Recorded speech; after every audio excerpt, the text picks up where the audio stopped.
Ngayon ho, dumako muna tayo. Dito, sabi, mga DDS may pasimuno, sabi ni Ma'am Delia Rosario. Eto ha, mga bossing. No, meron ako ipapakita ho sa inyo, mga kababayan, na, kumbaga, video to, pero inedit na lang po namin para hindi tayo ma-copyright or kung whatever. Ang video po na ito, ang nagsasalita dito, mga bossing, ay si Miss Joey. No, kung naalala nyo po, nakasama natin dito sa ating channel, si Miss Joey Cruz, mga bossing. Ngayon, may ibinubuko siya dito kay Maharlika, no? At dito, doon sa nagpaasa doon sa mga DDS na meron daw pong USB. Oh, na meron daw pong USB. Eh, nasa na ba yung USB na yun? Hanggang ngayon, wala pa din ho. Di ba? Oh, pakinggan ho natin, mga kababayan. Aba, mahilig pala itong mga ito na mag-solicit. Oh, yung mga ibinibigay ng mga OFW, saan kaya nakakapunta? Sabi ni Cheryl Santa Maria, Joey, mabantot natiis mo nakasama. Sabi ni Cheryl Santa Maria. Oh, eto, pakinggan. Oh. Oh, yan, game. Release all your solicitation letters, Maharlika, Ate. I'm going to release all your solicitation letters, Maharlika, Ate Bina. Ano yun? Yung solicitation nilang mga hinihingi, hindi nakakarating talaga doon sa, kumbaga, sinasabi na, oh, etong mga solicit namin, mapupunta ito doon sa mga Duterte, mapupunta ito para kay Tatay Digong, mapupunta ito doon sa kung kani-kanino. Yun pala, yun yung style. Eh, yan po sinasabi ni Miss Joey, mga kababayan. Mahilig silang mag-solicit. Oh, siyempre, hindi naman po ilalabas ni Joey yan, mga bossing, o hindi naman sasabihin ni Joey yan kung wala siyang patunay. No? Solicit tayo. Ayan, madaming mga OFW. Mauuto. Tapos kakarampot lang pala ang ibibigay doon sa idinahilan nila sa pagsusolicit nila. Kayo ang mahilig mag-solicit. Ang kakapal ng mga mukha niyo. Aray ko po.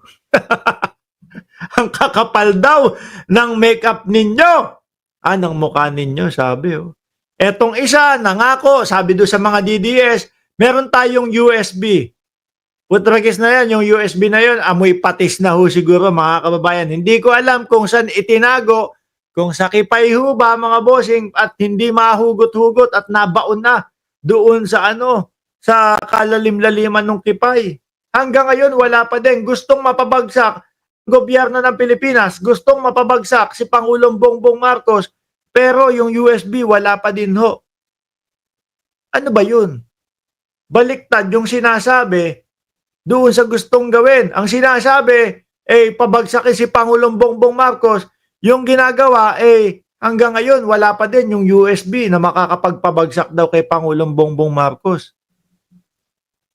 Oh, sabi ni Cheryl Santa Maria, popcorn please, panoorin natin silang nagdemandahan. Inyo. You know, even the Duterte run mismo, na kino-question nila, organized by, Familia Ongutri. Oo, kasi di ba ako kasi mga bossing, mahilig ako doon sa mga run-run Kaninang umaga at gabi naman dyan sa Pilipinas, nag-21K marathon ako, mga bossing. Pagod na pagod, labas ang dila, no? Law-law ang tuka, mga bossing, at maghapon ako natulog pagkatapos nun.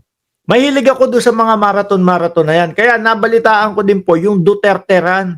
Kinu-question nung dalawa. Siguro dahil wala sigurong bahagi sila, hindi sila kasali. Kaya nagko-question. Ganun ba yon? Hindi kasama doon sa kikita. And any Sunday ride who are staunch Duterte supporters, definitely would not be able to to create such kind of grand event without moving funds. Pagkatapos pinagkakitaan. You know how detrimental those kind of things that they are doing to the Duterte movement? What do you want to happen? Na hindi na magkakaroon ng mga ganitong movement? Oh. And you guys do not have any moral ascendancy to question the projects of these tested and proven Duterte supporters. Baka naman talagang napunta sa mga Duterte yung mga pera na yun, di ba? Daming tumakbo, mga kababayan, puro mga DDS. Oh. Because you yourselves weren't able to liquidate money that you collected in the name of magrally tayo for PRRD. I'm going to release all your solicitation letters. Ako, lagot kayo. Papakalat yung mga solicitation ninyo. Siyempre ho, mga kababayan, hindi naman magsasalita si Joey niyang ganyan. Kung walang ginawang kabulastugan, etong dalawa na ito, para ipakita sa bayang Pilipinas. Oh? Marlica, Ate Bina, kayo ang mahilig mag-solicit. Ang kakapal ng mga mukha ninyo. Aray ko, makapal daw ang mukha ninyo. Oh, sobrang kakapal ng mukha ninyo. To even question the established people who had been supporting PRRD and his causes. At para ba kayo talaga? Kayo talaga ang supervisor ng mga Duterte supporters? Marlica, paano ka magkakaroon ng moral ascendancy? Ikaw nga, Dati magkakakampi sila, magkakasama ho sila. Ngayon, iba-iba na, no? Galit-galit na ho, mga kababayan. Oh, meron niya akong nakita. Isa, Team Alpotera, Team Maharlika. Oh.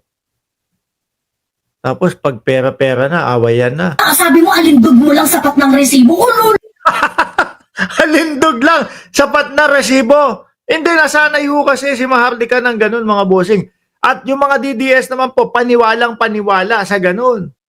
Di ba? Basta si Maharlika ang nagsalita, naku, dapat paniwalaan natin. Biruin mo, sabi ni Maharlika noon, nakulong si First Lady Lisa Marcos dito sa LA. Hinanapan ng resibo, hinanapan ng ebidensya. Pader lang po ang ipinakita.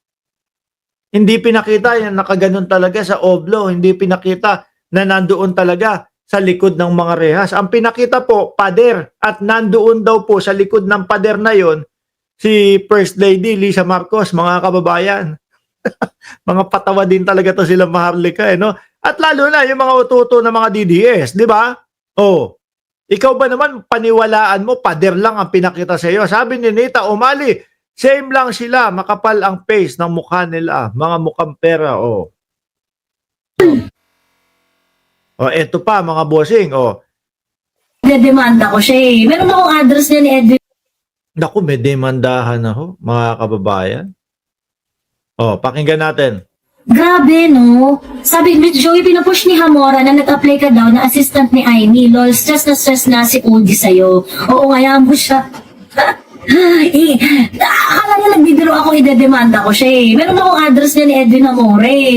I'll make sure you would not be able to come home. Edwin, hindi mo alam limits mo eh. Putang ina mo eh. Hindi mo alam yung limits mo. I'll make sure hindi ka...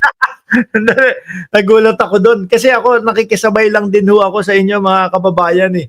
Nakikisabay lang din ho ako sa inyo. Napakinggan ho yung mga sinasabi nila. Tapos saka ako mag-reaction. Nagugulat ako pag may mura na ho, mga kababayan.